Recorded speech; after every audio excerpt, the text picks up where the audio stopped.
네, 안녕하세요. 우리 같이 이렇게 다시 온라인 수업 진행하게 됐는데, 자, 우리 2학기 때, 2학기 들어서 우리 정규분포부터 시작해서 이제 마지막에 모평균의 추정까지 우리 확률과 통계 마무리하는 시간 가졌었는데, 그렇게 길지 않은 시간인데, 우리가 이런저런 개념들 보면서 또 한 달이 지났으니까, 또 한 달 반 정도 지났으니까 여러분들 또 까먹은 게 있을까봐 이 기간 동안, 이 온라인 학습 기간 동안 중간고사 전까지 일단은 우리 2학기 들어서 배웠던 거 다시 한번 복습해보는 시간 가지려고 해요. 그래가지고 선생님이 일단 이렇게, 나중에 또 이렇게 1학기 때 했던 것처럼 직접 찍을지 모르겠지만, 일단 선생님이 지금은 학교에서 미리 찍어놓은 그런 영상이 없어서 오늘은 일단 PPT로 이렇게 할 테니까 여러분들 같이 한번 봐주고 복습해보는 시간 가져보도록 할게요. 자, 오늘 할 거는 그렇게 어렵지 않은 내용을 먼저 해보려고 하니까 여러분들 그냥 간단하게, 평소에 선생님이 계속 얘기하듯이 그냥 편안한 마음으로, 그냥 개념을 이해해야 한다. 이렇게 차근차근 이해해 나간다. 그런 생각으로 같이 수업 들어주면 좋을 것 같아요. 자, 그럼 우리 같이 한번 시작해 보도록 할게요. 자, 확률과 통계 첫 번째 배웠던 2학기 들어서 첫 번째 배웠던 게 정규분포였어요. 우리 이항분포라는 거 1학기 때 배우고서 그 다음에 있어서 또 이제 두 번째 분포인 정규분포라는 걸 배웠는데 그 전에 이제 연속 확률 변수라는 것까지 우리가 짚어보고 갔었어요. 그럼 우리 그것도 차근차근 한번 우리 우리 수업 시간에 했던 거 떠올려 보면서 같이 한번 차근차근 다시 한번 복습해 보도록 할게요. 자, 먼저 우리 1학기 때 배웠던 내용 다시 한번 떠올려 볼게요. 아주 기초적인 그런 내용인데, 자, 확률 변수라는 게 있었어요. 확률 변수. 확률 변수라는 거는 그냥 여러분들이 어떤 변하는 수다 이렇게 생각하면 된다라고 했어요. 통계에서 말하는 그냥 어떤 변하는 수. 그래서 확률 변수라고 부른다 이렇게 생각했었고, 뭐 이 개념에 대해서 여러분들이 깊이 있게 생각하고 그렇게 막 문제를 해결하거나 아니면은 활용하지는 않을 거예요. 그냥 이런 말이 있구나, 이런 용어를 쓰는구나, 이 정도로만 여러분들이 이해하고 가면 좋을 것 같아요. 자, 확률 변수라는 거는 어떤 함수인데, 그냥 간단하게 표본 공간의 각 원소의 하나의 실수를 대응시킨 함수. 그러니까, 우리가 일상생활이나 아니면 뭐 사회 현상 같은 거를 이렇게 조사하고 싶을 때, 여러분들이 이 숫자로 이렇게 통계로 여러분들이 조사하고 싶을 때, 그 하나하나의 이름을 이렇게 붙여주기보다는 그 하나하나의 대상에 해당하는 그 숫자를 매칭시켜주는 거. 그게 바로 확률 변수다라고 여러분들이 이해하면 된다라고 했어요. 자, 근데 우리가 중요하게 봤던 거는 이 확률 변수에는 두 가지로 나뉘는데, 자, 첫 번째로 이산 확률 변수, 그리고 두 번째로 연속 확률 변수가 있다. 자, 이산 확률 변수는 우리가 1학기 때 배웠던 대로 하나하나 값이 이렇게 딱딱 끊어지는 거. 뭐 주사위를 던졌을 때 나오는 수라든가, 아니면 동전을 던졌을 때 앞면이 나오는 횟수라든가, 그런 식으로 그 수가 딱딱 정해져서 나오는 수. 근데 연속 확률 변수는 딱 하나를 어떤 구간 안에서 어떤 하나를 집어도 그게 가능한 그런 변수라고 했어요. 그러니까 뭐 예를 들면 키라든가 뭐 눈이 쌓인 적설량이라든가 아니면 뭐 우리가 뭐 통학 시간이라든가 그런 식으로 쭉 연속적으로 나타나는 그런 구간 안에 나타나는 그런 어떤 수를 연속 확률 변수다라고 이렇게 간단하게 짚고 넘어갔어요. 자, 근데 이거보다 중요한 게, 자, 그냥 우리가 이렇게 이해하고 넘어갔는데, 자, 우리가 중요한 게, 우리 이제 연속 확률 변수의 성질에 대해서 이 시간 배워보는 그런 복습하는 그런 시간 가지도록 할 거예요. 자, 연속 확률 변수를 정확하게 얘기하면은 확률 변수 x가 어떤 구간의 모든 실수값을 가질 때라고 이렇게 이야기할 수 있어요. 그러니까 여러분들이 뭐 몸무게를 예를 들면은 뭐, 한 사람의 몸무게가 뭐 30kg 이상, 60kg 이하이다. 이런 식으로 얘기하면은, 자, 그 사이 구간, 30에서 60 사이라는 그 구간 안에 어떤 수를 잡아도, 뭐 예를 들어서 37.5 또는 뭐 59.3 이런 숫자를 잡아도 그 값에 해당하는 그런 대상이 존재할 가능성이 있을 때. 그러니까 뭐 몸무게가 37.5g인 37.5kg인 사람이 있을 수도 있고 뭐 59.3kg인 사람이 있을 수도 있고, 자, 이런 식으로 그 구간 안에 어떤 수를 갖고 와도 여러분들이 그 대상을 찾을 가능성이 있어요. 자, 그럴 때 이 이 확률 변수 x를 연속 확률 변수다 이렇게 얘기한다 라고 다시 한번 정리해 놓고 가도록 할게요. 자, 그래서 우리가 좀 중점적으로 볼 거는 이 연속 확률 변수 그래프를 어떻게 그리고 어떻게 해석하느냐인데, 자, 우리 이런 모양 봤던 것 잘 기억나나요? 자, 우리 이거 봤었는데, 자, 이거는 도수 분포표라는 것과 히스토그램, 그리고 도수 분포 다각형이라는 그런 우리 중학교 1학년 때 배웠던 그런 내용이라고 했었어요. 자, 그건 중요하지 않고, 자, 그래서 각각의 상대 도수를 어떻게 나타내느냐 했는데, 상대 도수는 뭐라고 했죠? 각 구간의 도수를 합계로 나눈 값이다. 그래서 기록이 5초 이상 10초 미만인 그 구간의 상대 도수는 자 0.16, 100분의 16 해서 0.16 이렇게 나타낼 수 있다라고 했었죠. 자, 그래서 우리가 각각의 상대 도수를 구하는 그런 작업도 했었어요. 학습지에다가 이런 식으로 다 구해놓고, 자, 그래서 우리가 이렇게 상대 도수를 구해놓은 다음에 우리 그 다음에 무엇을 했냐? 학습지에 있는 두 가지 질문을 우리가 답하는 시간을 가졌어요. 자, 한 사람의 기록이 10초 이상 15초 미만일 확률은, 그리고 히스토그램에서 표시된 부분의 넓이는 몇이냐? 이런 식으로 두 가지 질문에 대해 답을 했었는데, 자, 한 사람의 기록이 10초 이상 15초 미만일 확률은 몇일까요? 한 사람을 도수라는 도수 분포표에서 볼 때, 자, 여기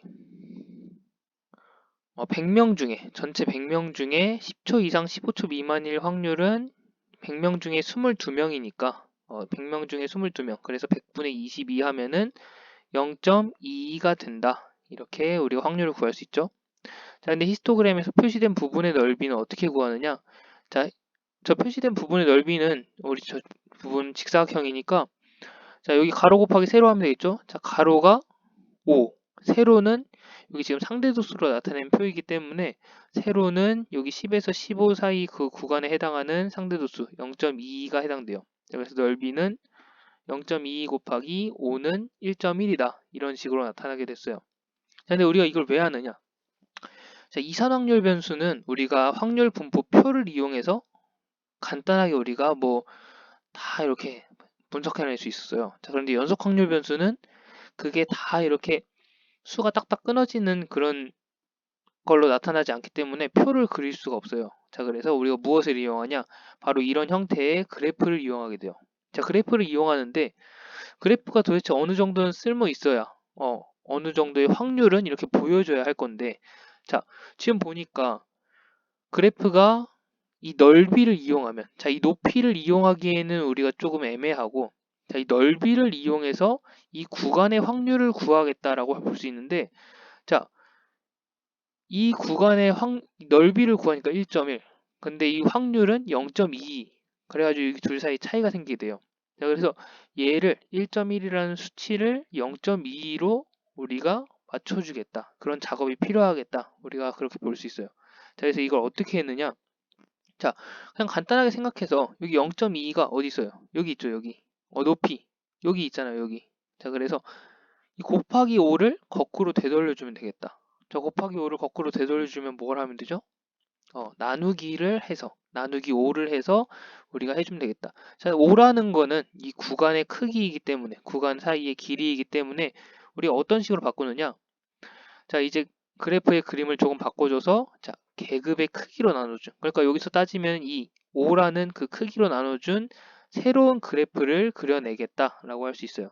자, 그래서 이런 새로운 그래프를 그려내면은 모양은 똑같은데, 이렇게 양옆의 모양은 똑같은 그래프인데 지금 축을 보니까 세로축에 각각 다른 숫자가 이렇게 나타나게 되죠. 왜 다르게 나타나죠? 여기 계급의 크기 이 5로 나누었으니까 여기가 훨씬 더 작은 숫자로 나타나게 돼요. 자, 근데 이렇게 하면 뭐가 좋으냐? 이 구간의 넓이가 여기서는 이제 다시 5로 나눠졌으니까 얘가 다시 0.22가 돼요. 그러니까 이 구간의 넓이가 이 구간의 확률과 똑같게 된다. 이렇게 볼 수 있는 거예요. 자, 오케이. 이렇게 해서 확률을 이렇게 넓이로 좀 맞춰줬어요. 자, 근데 이렇게 딱딱 끊어져 있는 거는 연속 확률 변수의 그래프라고 보기가 힘들어요. 자, 그래서 이걸 어떻게 좀 수정할 수 있느냐? 이렇게 조금 더 잘게 쪼개서 연속 확률 변수에 좀 더 가까워지도록 그 각각의 그 구간에 있는 각각의 값들을 조금 더 세밀하게 이렇게 나타내도록 더 구간을 잘게 쪼개요. 자, 그러면 이 모양의 형태가 지금 이렇게 꺾은 모양이었다가 점점 이렇게 완만한 그런 곡선의 형태로 나타나는 걸 볼 수 있죠. 자, 그래서 이걸 계속 쪼개다 보면은 결국엔 이런 식의 그런 그래프만 남게 될 거예요. 자, 그래서 10에서 15 사이의 구간인 이 넓이, 이게 무슨 뜻이냐? 자, 이 구간의 넓이는 바로 확률, 어떤 확률이냐? 이 확률 변수 x가 10 이상 15 이하일 그 확률과 같게 된다. 이렇게 볼 수 있는 거예요. 자, 연속 확률 변수에서는 어차피 이 15일 때 그 확률이 어차피 선이니까 선은 넓이가 없잖아요. 그래서 얘가 뭐 등호가 포함되든 안 되든 그건 중요하지 않아요. 그래서 10 이상 15 미만일 확률이나 아니면 10 이상 15 이하일 확률이나 그게 그거다. 여러분들이 그 정도 그냥 간단하게 잡고 가면 좋을 것 같고, 그래서 구간 10에서 15 사이인 이 구간의 넓이를 이제 이 그래프의 넓이, 이 그래프와 x축 사이의 그 넓이로 우리가 구할 수 있겠구나. 아, 연속 확률 변수에서는 그래프를 그린 다음에 그 그래프와 x축 사이의 넓이가 바로 그 구간의 확률을 의미한다. 여러분들이 이렇게 나타나게 됐다는 거 다시 한번 잡고 가면 좋을 것 같아요. 자, 오케이. 그래서 자, 문제는 우리 푸는 시간 따로 갖지 않도록 하고 우리 개념만 보도록 할 건데, 자, 연속 확률 변수에도 특별한 성질이 있다고 했어요. 연속 확률 변수의 그래프에 특별한 성질이 있다고 했는데, 자, 이산 확률 분포의 그 특별한 성질 세 가지를 먼저 기본적인 성질을 한번 보도록 할게요. 이건 1학기 때 했던 건데, 자, 얘네들 각각 이렇게 표로 나타냈을 때, 자, 표로 나타내면 여기 각각의 가능한 값들을 써주게 되고, 여기는 각각의 확률들을 써준다라고 했어요. 그래서 합계는 1이 돼야 된다라고까지 했었고, 자, 그런데 여기는 확률이니까, 자, 이 각각의 확률들은 0 이상 1 이하이다. 자, 이런 첫 번째 성질이 있다라고 했었죠. 자, 그리고 두 번째, 얘네들을 다 더하면은 전체 경우에 확률이 되니까 1이 되더라. 그래서 그게 바로 두 번째 성질이었다. 자, 마지막으로 어떤 xi 이상이고 xj 이하인 그 확률 변수들의 모든 그 확률은, 자, 뭐 예를 들어서 x2에서 x5까지의 그 확률은, x2에서 x5까지 나타날 그 확률은 이 밑에 있는 이 각각의 확률들을 다 더한 것과 같다라고 했었어요. 자, 여기까지는 여러분들이 그냥 그렇구나, 여러분들이 그냥 간단하게 이해할 수 있을 것 같은데, 자, 그럼 연속 확률 변수에서 이것과 같이 연결지어서 한번 보도록 할게요. 자, 연속 확률 변수 이렇게 복잡하게 나타나 있는데, 자, 아까 그 그림과 아까 그 성질들과 비교해서 보면 간단하게 볼 수 있을 거예요. 자, 한번 보도록 할게요. 자, 연속 확률 변수 x에 대해서 이러한 성질들을 갖는 그래프가 그려진다라고 해요. 자, 근데 그 그래프의 성질이 무엇이냐? 이 fx, 이 함수 값들이 0 이상인, 그러니까 x축보다 더 위쪽에 생기는 그런 그래프로 나타난다. fx는 0 이상인 그런 그래프로 나타난다라고 해요. 자, 그러면 앞에 있는 이산 확률 변수랑 한번 비교해 보면은, 자, 여기는 0 이상인 것까지는 똑같은데 1 이하인 조건도 있었어요. 자, 이 1 이하가 왜 있다고 했죠? 얘네는 얘는 각각의 확률이니까 1보다 커질 수 없다라고 했었어요. 자, 근데 여기서 얘가 0 이상인, 그냥 위에 이렇게 1 이하로 막혀있지 않은 그 이유, 그게 무엇이냐? 자, 우리가 좀 앞으로 넘어가서 자, 지금 보도록 할게요. 자, 여기 지금 우리가 이 그래프에서 갖고 온 건데, 자, 이 그래프에서 y축, 이게 무엇을 뜻하느냐? 자, 얘가 확률을 뜻하나요? 확률이 아니에요. 자, 계급의 크기분의 상대도수라고 했으니까, 자, 상대도수가 확률인 거지 얘 전체는 확률이 아니에요. 그래서 얘는 이렇게 확률이 아니기 때문에 1 이하로 막히는, 그러니까 위에 있는 그런 한계로 막히는 게 없이 그냥 0 이상이면은 아무 값이나 가져도 가능한 그런 그래프다. 여러분들이 그 정도로 이해하고 하면 좋을 것 같아요. 그래서 여기서 연속 확률 변수 그래프에서는 그냥 0 이상이다. 그런 조건만 있구나. 자, 그럼 두 번째 한번 보도록 할게요. 자, 두 번째, 이 연속 확률 변수 x가 알파에서 베타 사이라는 그런 범위가 있을 때, 자, 이 x는 알파, x는 베타, 그리고 이 그래프 x축, 그러니까 이 부분, 이 전체 부분의 넓이는 몇이 되느냐? 자, 전체 부분의 넓이는, 자, 넓이는 뭐라고 했었죠, 우리가? 자, 주의할 거, 자, 넓이는 바로 확률이다라고 했어요. 넓이는 확률이다. 그러니까 이 전체 넓이는 전체 경우의 확률이다라고 해석할 수 있는 거예요. 자, 전체 경우의 확률은 몇이라고 했죠? 1이다. 그래서 1. 전체 구간의 넓이는 1이 된다. 여러분들이 여기까지 기본적인 성질로 잘 알아두고, 자, 만약 세 번째는 우리가 그래프를 이렇게 그리게 된 그런 과정에서 여러분들이 쉽게 생각할 수 있을 건데, 이 어떤 구간, 이 알파랑 베타 사이에 있는 특정한 구간 A, B라는 이 사이 구간의 그 확률, 사이 구간에 있을 확률을 구하려면 어떻게 하면 되느냐? 바로 이렇게 수직으로, X축의 수직으로 자른 다음에 이 사이의 넓이를 구하면 된다. 왜냐? 자, 확률은 연속 확률 변수 그래프에서 확률은 넓이이기 때문에, 넓이는 확률이고 확률은 넓이이기 때문에 이렇게 구간을 딱 잘라서 이 사이의 넓이를 구하면 바로 그 구간의 확률이 된다라고 했어요. 자, 그래서 여러분들이 이 각각의 그래프의 성질들 잘 이해해 놓고, 특히 2번, 3번은 문제를 풀 때 여러분들이 많이 쓸 수 있는 그런 성질들이니까 여러분들이 잘 이해하고 기억해 놓고 가면 좋을 것 같아요. 되게 기본적인 성질이긴 한데 여러분들이 또 이거를 주의 깊게 생각하지 못하면은 어떤 걸 써야 되는지 헷갈릴 수 있으니까 여러분들 여기까지 잘 잡아놓고 가면 좋을 것 같아요. 자, 우리가 문제를 풀진 않을 건데, 자, 이 문제들 교과서에 있는 문제들이에요. 그리고 학습지에도 선생님이 이렇게 올려놨는데, 자, 여러분들 이것도 풀어보면서 각자 한번 복습해보는 시간 가졌으면 좋을 것 같아요. 자, 선생님이 힌트를 일단 주자면, 자, 풀어주진 않고 힌트를 주고 마무리하도록 할게요. 자, 힌트를 주자면, 자, 1번에서 일단 확률 밀도 함수가 이렇게 fx는 kx라고, 이렇게 우리가 뭐 모르는 형태 k라는 숫자가 들어가서 kx라고 이렇게 나타나는데, 자, 먼저 첫 번째 상수 k의 값을 구하라고 해요.